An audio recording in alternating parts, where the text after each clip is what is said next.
Ahoy, my friends, Ryder here, and welcome back to another War of the Visions video. Today, I am going to be covering a new unit that just came out on JP. That is going to be the new Light Fina, and she looks to be super interesting, guys.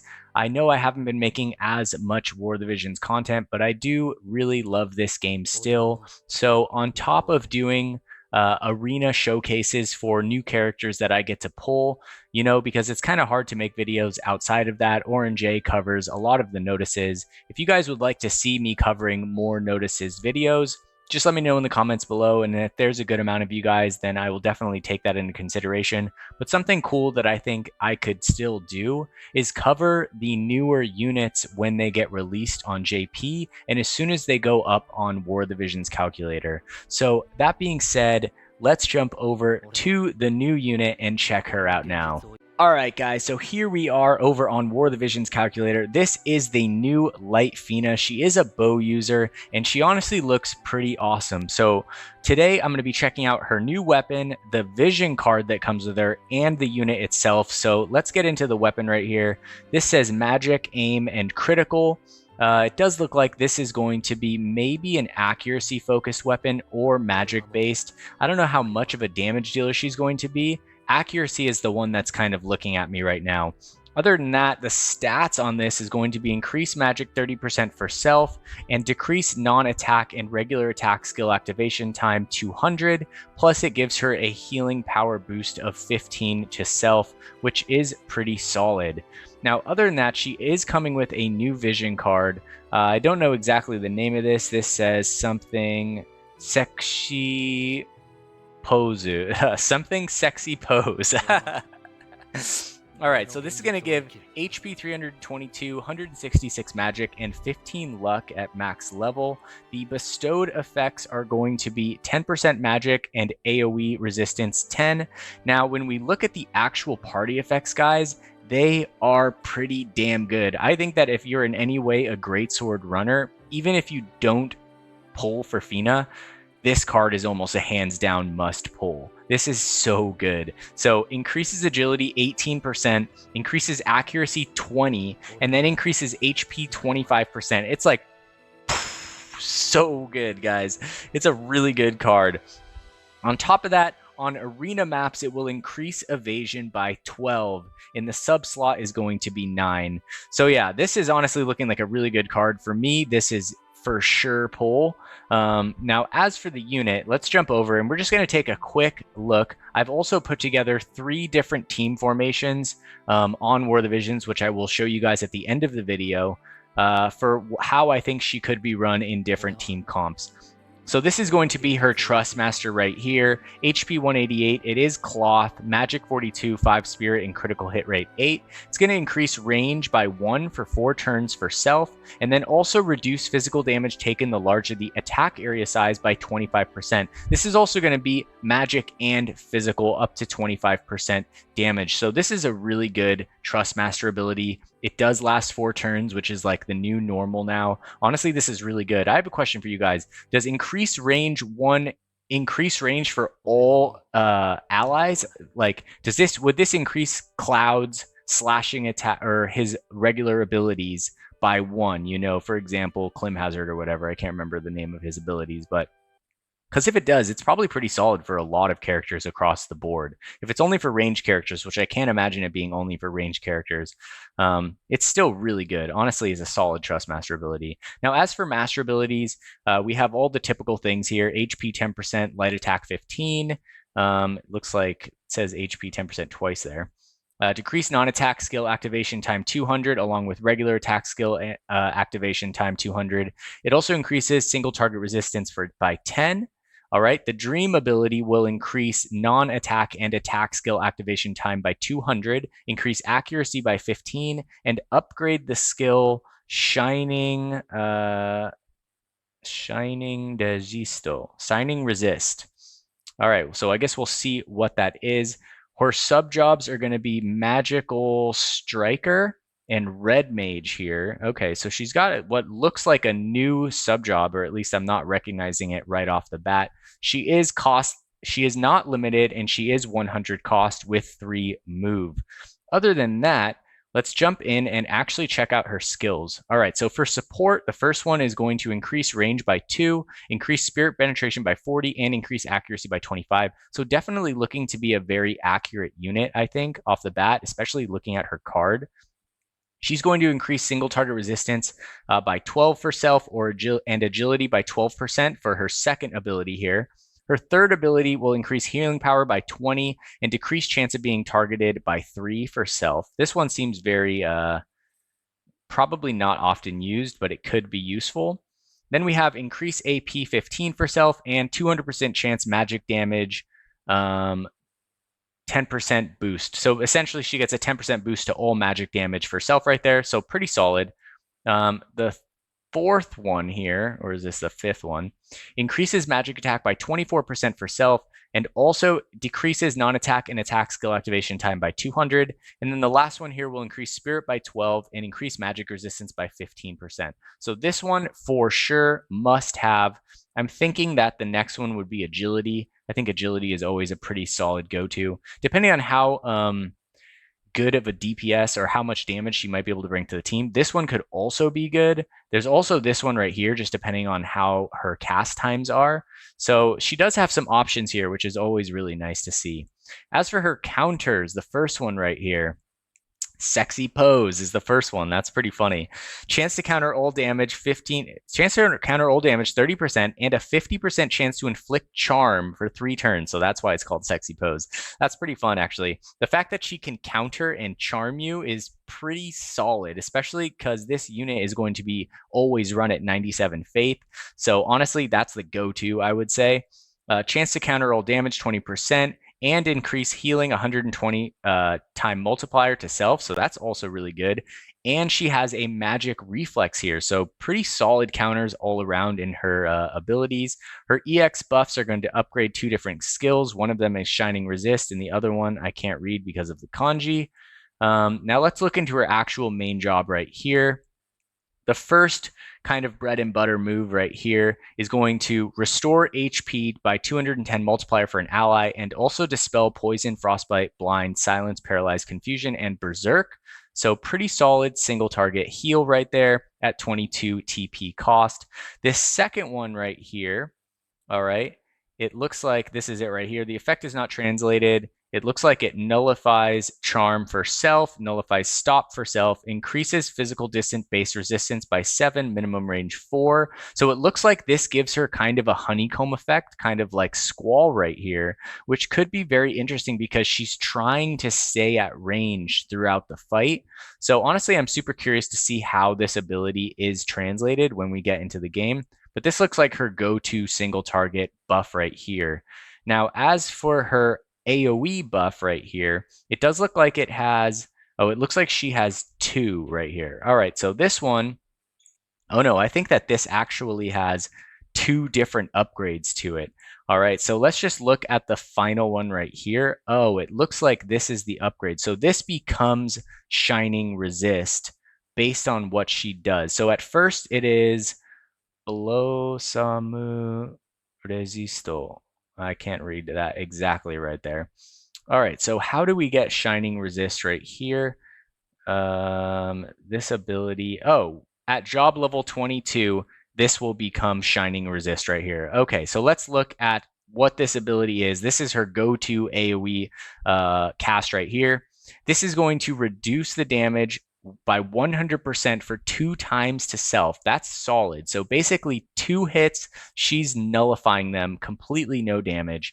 She's going to increase spirit by 25 for 4 turns to all allies, and it will affect people in front of her, so it's not just right around her. She will also increase AoE resistance by 25, increase debuff effect weakening by 20 for 4 turns to all allies, and give herself, what is this right here? Not courage, re-raise. This is going to also give her re-raise, and when the re-raise is triggered, it will cast CT up. I love that effect right there, that they kind of stopped putting that in recently, the CT up on re-raise cast. So honestly, a super good ability right there as well. Overall, very solid. Now, for this heal right here, this is her first major AoE heal. The multiplier will be 210% to all allies, and it also will grant Protect and Shell for 2 turns at the same time, which is super solid. Huge AoE heal plus Protect plus Shell. I'm really liking this character so far. However, we are not seeing any single damaging attacks in her kit whatsoever here. All right, let's keep going. This is the upgrade to the heal. Still a 210% multiplier. It's going to also grant Protect and Shell, so I don't really see how that is different in any way. I guess that might be better shown somewhere else, but it does say upgraded here, so it is going to get improved. I'm not exactly sure how. Now let's look down here. It looks like her first attack ability is going to have 160% multiplier. It will also decrease CT by 25 times for targets, or 25%, or I guess I'm not exactly sure how this multiplier works, but probably 0.25 or something like that. All right, which is a pretty big AoE at 33 AP. So pretty solid. CT down, I always like that ability. And then it does look like right here, she does have full life in her main job, guys, which is so solid. It's called something different. It's called Rebirth Heart. So 50% chance to revive 100% of the HP of a dead target. So super, super, super solid here. Honestly, for a healer, this is an incredible main job for her kit right here. It kind of has a bunch of great things in here. All of these things I love. Now let's take a look at her main job as a sub job. Her first ability here will be a cross-shaped AoE with a 25% chance to inflict stop. That's a great one as well. The second one is going to be a single, it's just going to be a single target TP dispel, which will essentially dispel all buffs, haste, physical damage increase, magic damage increase, and nullify haste and quicken for the target, along with CT up for 3 turns to the target. So pretty solid. But I think she needs more damage in her kit than just this 3-cost one right here. So probably this won't be used very often. Now let's look at Magical Striker. So the first one right here is going to be a single target buff for the self, increases magic 40%, agility 25%, and reduces physical and magic damage taken the larger the attack area size. So pretty solid buff if you can get it off. Now, the second one is going to reduce the counter chance by 100, so reduce reaction block rate. Okay, while also doing 121% damage, so pretty solid. This one also has a heal in it as well that increases slash attack resistance and magic attack resistance by 25%. So pretty solid, although I think you'd probably turn this off depending on who. I guess you'd probably turn this off in order for the Protect Shell, but I could see times where you would want the actual resistances over Protect Shell. All right, now the fourth one right here, damage modifier, 185%, cross-shaped AoE, 25% chance to inflict stop, so she still gets it. That's awesome. And 25% chance to inflict immobilize for 3 turns. So 2 great things right here, especially for her. Now the last one is going to decrease single target resistance by 20 for 3 turns at the start for the target, while also doing 165% damage, and automatically cast another skill, Drain decoration, something like that. So we'll figure out what this is later on when we get down through here. Now, her last sub job is going to be Red Mage. It's going to have the cross-shaped Cura right here. We're going to have Banishra right here. So pretty typical. Asuna, Sleep right here. And then this one right here is Fasuto Kyastu, Fast Cast. So she's going to also have the accessibility to haste in her kit, which is pretty dang awesome. I mean, I honestly really like both of these sub jobs. I feel like primarily I'd probably be running this one, but it is nice to be able to cast haste with her if you need it. That's pretty freaking awesome. So I'm really liking Fina so far. Now, if we look at her unlocked skills right here, so here we have our Drain Decoration, which is procced by this skill right here, Magical Strike, which will automatically cast another skill for self. So Drain Decoration is going to give them 30% of the 30% damage absorbed for 1 turn for ally and herself, I think, because it says for ally, not self, but then it then also says for self down here. So correct me if I'm wrong, but I believe this is for her and an ally. It's going to give a 30% damage absorb, defense penetration 40 for 1 turn, spirit penetration 40 for 1 turn, and then give all 3 of these things also to her. So for me, I think is guaranteed that this goes on an ally and on herself, because why would she need defense penetration? Super solid kind of backup effect, which makes me really feel like this ability is super important to her kit. So I think Magical Striker is going to be the way to go. Now, last but not least, we have the cherry on top here, guys. Now, it says effect not translated, but I do know for a fact that her limit break removes curse. So all you guys that have been getting pummeled out there by Sephiroth, including me, this ability is going to allow us to fully remove it while also completely healing and reduce physical damage taken by 25% for 3 turns to all allies. So honestly, guys, she is looking better and better and better. Honestly, just really solid overall. I like Fina. I feel like the Final Fantasy Brave Exvius characters are always pretty strong. I'm excited to show you guys and share with you guys this kit right here. I'm also curious to hear your guys' thoughts on the matter. Do you think you're going to pull for her? Do you think that she is going to hold up in comparison to Luciel? I honestly think they're both looking really, really good. They're both next-gen support characters, and they both slightly bring different things to the team. All right, that being said, last part of the video, I'm going to show you guys a couple different team formations that I've put together that could be using this new Fina. All right, guys, here we are back. I have 3 different team formations here, all of them utilizing the new Fina. The first one right here is a Greatsword team where Fina is running support. As you can see, I'm running Cloud and Joom right here, and the card formations would go like this for me. Now, this card right here in all 3 of these formations, the Ramza card, is going to represent Fina's new card. Okay, so I think that by using this card right here, she is not going to get affected by it. She will get the base magic and the spirit up right here along with the HP, but this is going to give area attack resistance to both Cloud and Joom, which I think would be pretty helpful for them. You could also technically run the Dark Bahamut card, which would affect her and Cloud, but I think that this card is better suited for Joom and Cloud, who would both be on the front line attacking. Her secondary card would be giving still a solid 9% agility. You're going to get accuracy and the 20% HP from that. And then you also have this card right here, the Hyo card, which is going to increase accuracy for Cloud and Joom. So she will be a little slower in this formation just because she has no front end agility card, but it is one way in which you could run her. Now, the second team that I've put together is a mono light team. For those of you guys that are working on a mono light and trying to figure out a way to input her into your team, her card affects, I believe, Warrior, Greatsword, Gloves, and Bow. So here Lucio comes into the team very easily, and he pairs pretty well, actually really well, with Fina and Cloud. So as you guys can see, the first card would be Cloud's card right here for the attack. Fina's first card would be her actual card, which is going to be a really good agility card for the team. And then Lucio would be running Dark Bahamut, essentially in order to cover single or AoE resistance, for the entire team. I don't think that Cloud's affects bows, so she isn't getting the single target resistance here, but she is going to be pretty dang fast. We subslot her with Bahamut here for the magic attack up.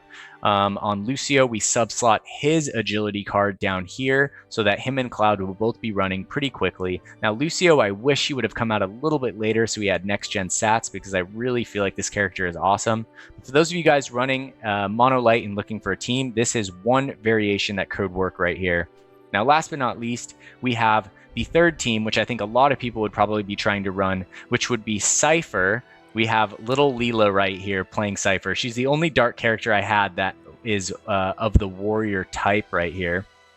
And this is essentially how I would imagine this team would be run with Cypher, Fina, and Cloud right here. So essentially the same setup right here. Dark Bahamut in the main slot, Hyo's card in the second slot. We have Fina's card in the first slot, Bahamut in the second slot, and then we have Cloud with his card and Cloud with his secondary card right here.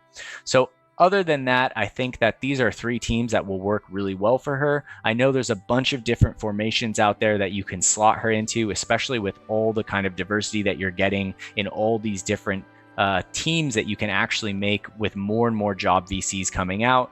But this was just three that I wanted to put together based on, characters that I had in my profile. That being said, if you guys missed my videos for War of the Visions, if you guys enjoyed this one and think that I should continue doing more of these in the future, definitely let me know in the comments below. And don't forget to drop a like on the video today if you enjoyed it, and subscribe to the channel for more War of the Visions content. I'll catch you guys in the next one. Peace.